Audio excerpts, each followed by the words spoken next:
Garmin Forerunner 255, luat de la EMAG. Acum a sosit, facem unboxing-ul.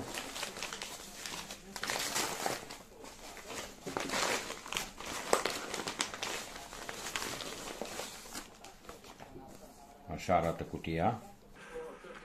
Astea sunt manualul de utilizare, Quick Start manual și garanția, așa universală, bun. Încărcătorul, așa, bun. Și ia să vedem ceasul. Așa e ceasul, aici ai.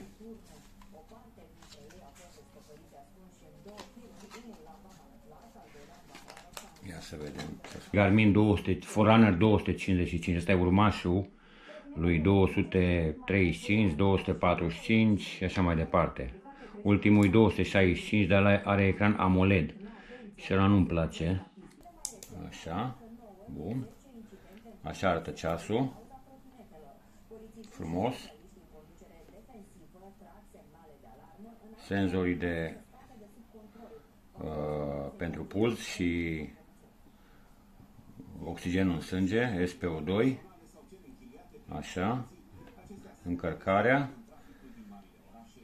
am înțeles că are senzori noi pentru aici, scrie Forerunner 255, aici, așa, să vedem cum arată pe mână,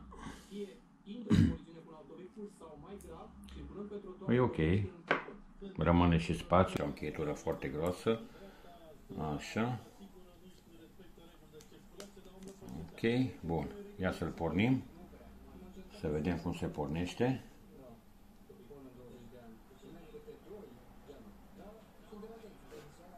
Așa, l-am pornit. Hai să vedem dacă se pornește. Deci asta trebuie descărcată pe telefon aplicația Garmin Connect și de acolo se utilizează mai departe împreună cu telefon.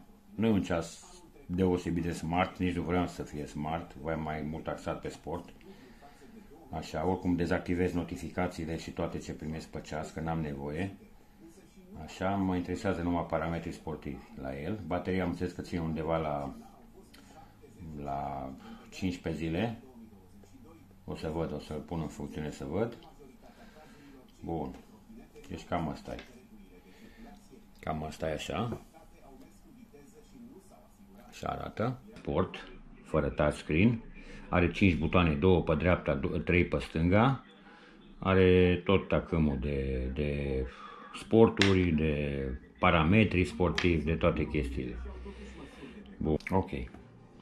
De la EMAG, 1350 de lei, un preț bun l-am prins, pentru că am văzut că costă cel mai mic preț pe compar.ro la vreo 1500 și ceva.